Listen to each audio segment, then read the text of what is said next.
नमस्कार दोस्तों, मैं आचार्य के शास्त्री सूर्य ज्योतिष केंद्र पर आपका स्वागत करता हूं। मित्रों, आज हमारी जो चर्चा रहेगी वो सिंह राशि वाले जातकों के लिए रहेगी। और सिंह राशि वाले जातकों के लिए शनि का प्रभाव किस प्रकार का रहने वाला है। वीडियो बहुत खास होने वाली है मित्रों। सिंह राशि वाले जातकों के लिए लास्ट तक देखें, आपके लिए इसमें बहुत कुछ देखने को मिलेगा। इस समय जो शनि की स्थिति है वो 15 नवंबर तक वक्री रहेगी। और वो स्थिति आपके लिए क्या प्रभाव देने वाली है जीवन पर, क्योंकि अब तक आप लोग बहुत परेशान, बहुत दिक्कत में रहे। आपके बहुत मेरे पास फोन आए, आपने व्हाट्सएप से बात की और मैंने कोशिश की आपके समस्या के समाधान के लिए, आपको बताया, आपने मुझे सराहा, उसके लिए मैं आपका धन्यवाद करता हूँ। हमारा प्रयास है कि हम आप लोगों के लिए निस्वार्थ भाव से ये सेवा करते हैं, क्योंकि ये विद्या हमें आती है, ये हमने इसका अध्ययन किया है, इसलिए हम आप लोगों तक इसे पहुंचाते हैं। ज्योतिष मेरा कोई आजीविका का साधन नहीं है।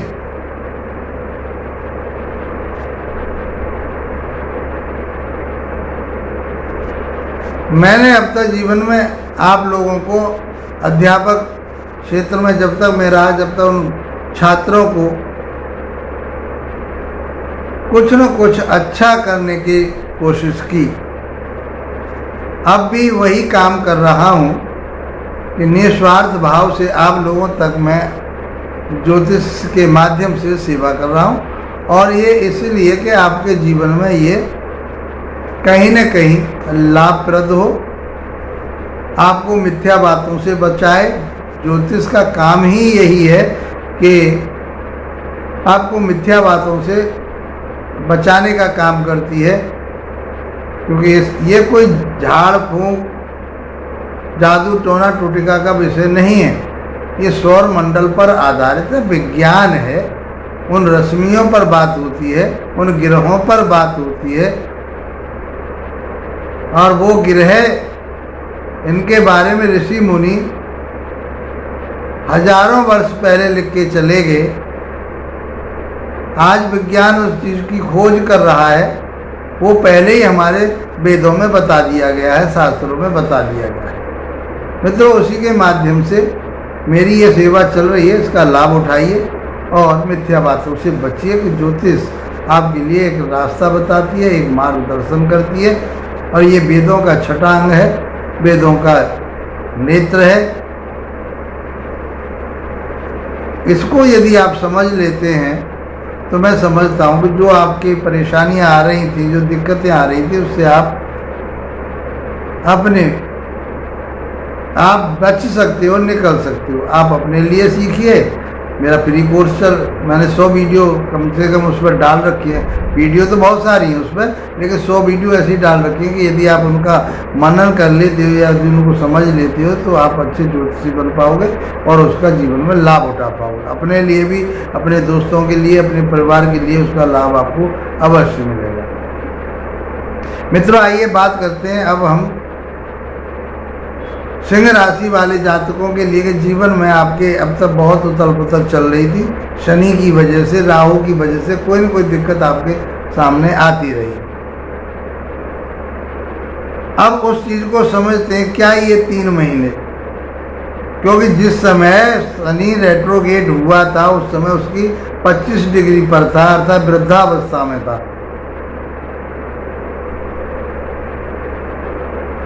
और अब 1 सितंबर से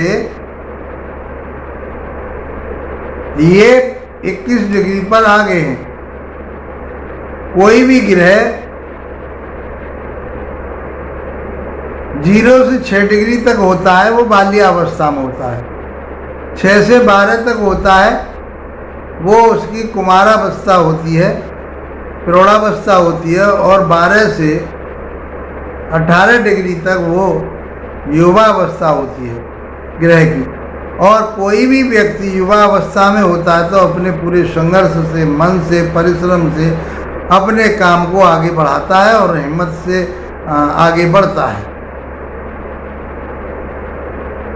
ऐसे ही ग्रहों में जब 18 से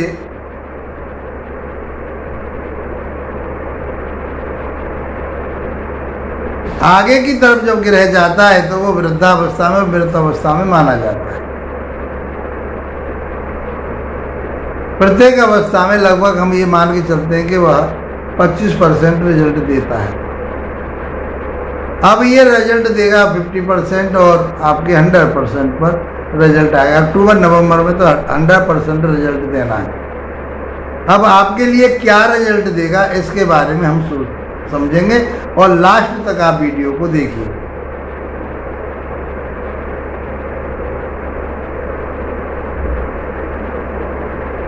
विश्लेषण के लिए आप मेरे व्हाट्सएप नंबर पर संपर्क कर सकते हैं और यूट्यूब पर आप अपने सवाल भेज सकते हैं तो मैं उनका वहाँ पर रिप्लाई दे देता हूँ।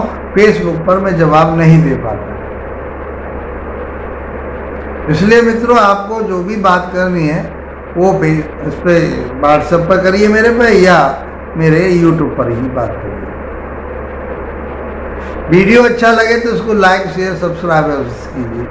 सब्सक्राइब करेंगे तो आप हमसे जुड़ जाएंगे, लाइक करेंगे हमारा एक मनोबल बढ़ता है, और शेयर करेंगे तो आपको और आपके मित्रों को इसका लाभ मिलेगा।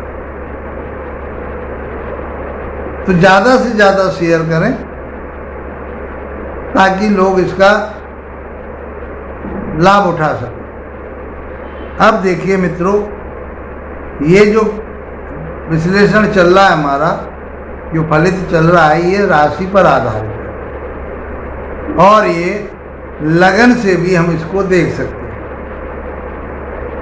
तो सिंह राशि वाले जातकों के लिए या सिंह लगन वाले जातकों के लिए ये जो 3 महीने का गोचर है, सितंबर, अक्टूबर, नवंबर, 15 नवंबर तक रहेंगे। उसके बाद में फिर ये मार्गी हो जाएंगे। उसके बाद में हम वीडियो फिर आप लोगों के लिए देंगे कि अब आपको क्या राहत देंगे या क्या हानि देंगे, उसके बारे में फिर बात होगी। आज जो बात कर रहे हैं हम इन 3 महीनों की होगी, 1 सितंबर से लेके 15 नवंबर तक आपके लिए शनि कैसा प्रभाव देंगे। अब मित्रों समझते हैं, सिंह राशि वाले जातकों के लिए शनि कारक नहीं कहेंगे। कारक समझते हो, योग कारक, श्रेष्ठ, अच्छे नहीं कहेंगे, क्योंकि 7वें घर के और 6ठे घर के स्वामी कहेंगे। अब ये बात आपको कब समझ पाएंगे, जब मेरे उन 100 वीडियो को देख लोगे, अन्यथा ये बात आपके सिर से उतर जाएंगी ऊपर होगी। आप कहोगे पता नहीं क्या कहना चाहते हैं, क्या कह रहे हैं, तो आपके नहीं आएगी समझ। क्यों नहीं है कारक, ये बात हमने उन वीडियो में बता चुके हैं। पारस्परिक सिद्धांत के आधार पर केंद्र का जो स्वामी होता है ग्रह, वो अपनी शुभता को, शुभ है तो शुभता को खो देता है, अशुभ है तो अशुभता को खो देता है। दूसरा जो 3, 6, 11 भाव के स्वामी त्रिशुडाय के कहे गए वो अशुभ कहे गए, सही नहीं कहे, क्योंकि 6ठा घर जो होता है वो रोग का होता है, ऋण का होता है, कर्जे का होता है। तो ये सारी चीज़ें स्ट्रगलों का होता है, लड़ाई झगड़े का होता है। तो ये कोई अच्छा घर थोड़ी है, वहाँ का स्वामी है। 7वें भाव का स्वामी दाम्पत्य जीवन है आपका। और अशुभ ग्रह नैसर्गिक रूप से इसका क्या स्वभाव है, ये पापी ग्रह है। आप सांप को पाल लीजिए लेकिन फुसकार जरूर मारेगा, शेर को पाल लीजिए लेकिन वो अपनी प्रवृत्ति को नहीं छोड़ेगा, नेचर को नहीं छोड़ेगा, आदत को नहीं छोड़ेगा, कहीं ना कहीं वो आपके ऊपर हमला कर सकता है। तो इसी प्रकार से ग्रहों के कारकत्व भी होते हैं, जो उनके अंदर ऐसी चीज क्षमता, कोई चीज देने की क्षमता होती है। तो आइए आज हम ये समझते हैं कि शनि के कारकत्व क्या है। तो नंबर 1 तो ये है कि ये परिश्रम कराते हैं, मेहनत कराते हैं, न्यायदाता कहे गए हैं, न्याय कारक होते हैं, जमीन जायदाद के मालिक होते हैं, धैर्य देने वाले होते हैं, मंद गति के होते हैं, किसी काम में डिले करने वाले होते हैं। ये इनके कार्यकर्ता हैं, इनका स्वभाव है इस तरह का। अब नैसर्गिक, अब तात्कालिक स्थिति क्या है? तात्कालिक इस समय कहाँ चल रहे हैं, कौन से घर पर इनका प्रभाव चल रहा है? तो ये आपके राशि के मुताबिक 7वें भाव में चल रहे हैं। 7वां भाव जो होता है, भाव के कारकत्व क्या है? 7वां भाव होता है आपका दाम्पत्य जीवन, वैवाहिक जीवन, पार्टनरशिप, दैनिक व्यापार, बिजनेस और लंबी यात्राएं। ये हम 7वें भाव से देखते हैं। पति पत्नी की अटैचमेंट, आपस में लगाव, ये सब हम 7वें भाव से देखते हैं। अब ये 2 घरों के स्वामी है, 7वें भाव के, छठे भाव के। छठे भाव का मैंने बताया, रोग ऋण कर्जा, शत्रुता, कलेश, लड़ाई झगड़ा, ये कहाँ से देखते हैं? छठे भाव। उसका भी ये प्रभाव देते हैं। जब रेट्रोगेट ग्रह होता है तो अपने से पीछे वाले ग्रह का भाव का भी प्रभाव देता है। अब जहाँ जहाँ देखता है ग्रह, जिस जिस भाव को देखता है वहाँ की भी बल देता है। तो यहाँ से बैठ कर के इनकी जो दृष्टि जाएगी आपके भाग्य स्थान पर जाएगी, आपके व्यक्तित्व पर लगन पर जाएगी और आपके चौथे घर पर जाएगी। उसके बारे में हम आपको बताएंगे। आइए समझते हैं मित्रों, जब ये कारक नहीं है, अशुभ ग्रह माना गया है आपकी राशि के मुताबिक, तो शास्त्र में कहा गया है कि जब ग्रह वक्री हो जाता है तो विपरीत फल देते हैं। कुछ लोग इसका अर्थ अलग लगाते हैं। मैंने जो पाया है वो ये पाया है कि जो आपके लिए यहाँ पर परेशानी देने वाली थी, कौन सी परेशानी? आपके दाम्पत्य जीवन में झगड़ा कराना, व्यापार में टेंशन देना, पार्टनरशिप में टेंशन देना, आपके व्यापार में उतार चढ़ाव देना, दैनिक रोजगार की जो आपकी आमदनी है उसमें डिस्टर्बेंस करना, लंबी यात्राओं से कोई लाभ ना होना, यदि शनि यहाँ मार्गी होकर के बैठते तो।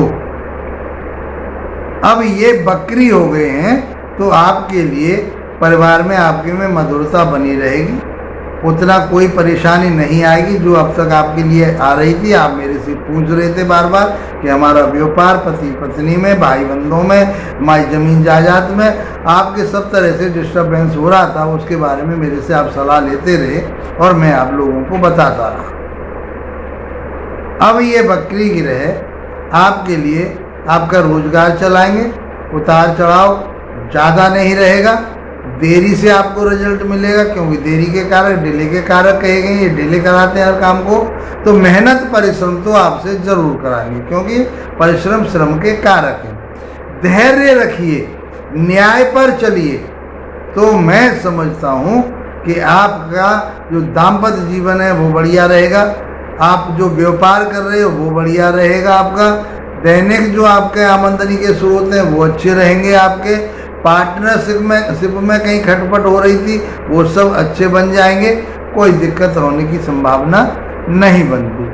और ये यहाँ बैठ करके शशक नामक महापुरुष योग का निर्माण कर रहे हैं। पंच महापुरुष योग बनते हैं, उनमें से एक होता है, तो आपके लिए ये बहुत कुछ देने वाले हैं। तीसरी दृष्टि इनकी जो, अच्छा एक बात ये कि आपकी ये छठे भाव के भी स्वामी, तो अब तक जो आपके लिए रोग का, ऋण का, कलेश का, शत्रुता का जो विकार बना हुआ था, तालमेल उनके साथ में शत्रुता आपकी बढ़ी हुई थी, कर्जदार हो रहे थे, रोग आपको लग रहा था, तो संभावना है कि उसमें कमी आएगी, धीरे धीरे वो ठीक हो जाएंगे। इसके बाद इसकी जो दृष्टि जाएगी आपके लिए, तीसरी दृष्टि आपके भाग्य स्थान पर जाएगी। पापी ग्रह की दृष्टि तो शुभ नहीं होती, अशुभ होती है।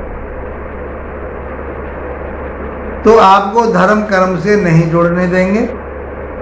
आप कोई सात्विक कार्य करना चाहते हैं, धार्मिक कार्य करना चाहते हैं, सामाजिक कार्य करना चाहते हैं, उसमें कहीं कमी रहेगी। मेहनत परिश्रम करेंगे, उतना रिजल्ट आपको नहीं मिलेगा। भाग्य आपके लिए बहुत देरी से साथ दे पाएगा। किसी धर्म स्थल पर आप जाना चाह रहे हैं, वहाँ पर जा सकोगे, लेकिन देरी से जा पाओगे। प्लान बनाओगे कि हम अगले हफ्ते जाएंगे, लेकिन अगले हफ्ते नहीं जा पाओगे और डिले हो सकता है। जो काम आप सामाजिकता में करना चाहते हैं कि मुझे कहीं नलका लगाना है, दूसरों के हित के लिए नल लगाना है, नहीं लगा पाओगे, देरी से लगा पाओगे। आपको उस काम को करने में समय लगेगा।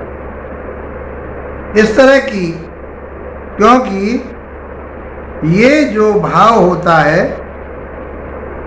ये भाव आपके लिए तप का, धन का, आपके अपने पिता समान लोगों से या गुरु समान लोगों से मनमुटाव होने की संभावना रहेगी। उनका आप आदर करने में हिचकिचाएंगे, ये समस्या आ सकती है। सातवीं दृष्टि आपके व्यक्तित्व पर जाएगी, आपकी राशि पर जाएगी, आपके लगन भाव पर जाएगी। लगन क्या होता है? आपका व्यक्तित्व होता है, आपका शरीर होता है, आपकी मनोवृत्ति होती है।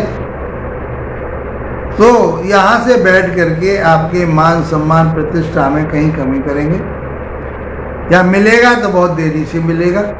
डिस्टर्बेंस तो रहेगा, स्वास्थ्य में कमी रहेगी, स्वास्थ्य में कोई न कोई विकार बने रहेंगे। बात रोग शरीर में बढ़ने की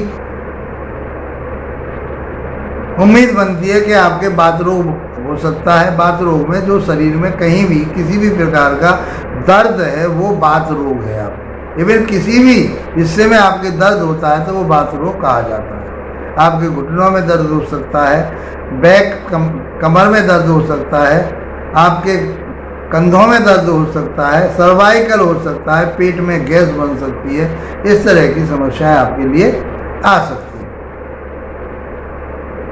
10वीं दृष्टि जाएगी आपके चौथे भाव पर। अब चौथा भाव क्या होता है? चौथा भाव होता है, सबसे पहले माता को देखते हैं। वहाँ से भूमि, भवन, वाहन, जो सुख होते हैं, भौतिक सुख होते हैं जीवन में, जितने भी सुख हैं वो चौथे भाव से देखते हैं। मित्रता वहाँ से देखते हैं, जनता वहाँ से देखते हैं, पैतृकता वहाँ से देखते हैं। तो आपके माता के स्वास्थ्य में कहीं गड़बड़ हो सकती है, स्वास्थ्य खराब हो सकता है, माता के साथ मनमुटाव हो सकता है, पैतृक विवाद हो सकता है। आप जमीन लेना चाह रहे थे, प्लान बिल्कुल बना लिया है आपने, तो वो बनते बनते बिगड़ जाएगा। लास्ट में आपके तरफ वो चीज़ नहीं आएगी, नहीं ले पाओगे उसे। वाहन लेना चाह रहे हैं, वाहन भी आप नहीं ले पाओगे। प्लान तो पूरा है, पैसे भी हैं, सब कुछ लेने जाएंगे कल, नहीं जा पाओगे। कोई ना कोई व्यवधान, कोई ना कोई समस्या, कोई ना कोई वो डिले हो जाएगा। इस प्रकार से शनिदेव सप्तम भाव में बैठ करके आपके लिए रिजल्ट देने वाले हैं। मित्रों, उपाय के तरीके पे हम क्या करें? उपाय के तरीके पे आप शनिवार से शनिवार, हर प्रत्येक शनिवार को पीपल के वृक्ष के नीचे तिल का या तेल का, उसमें थोड़े से काले तिल डाल करके वहाँ आप दीपक जलाएं। पास में कोई शनिदेव मंदिर है तो शनिवार के दिन वहाँ जाएं और सरसों के तेल का आवरण करें, अभिषेक करें उनके लिए।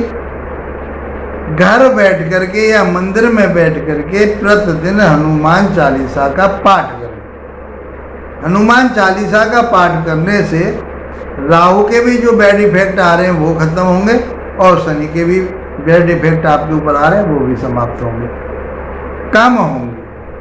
आपको राहत मिलेगी, आपकी उन्नति तरक्की होगी।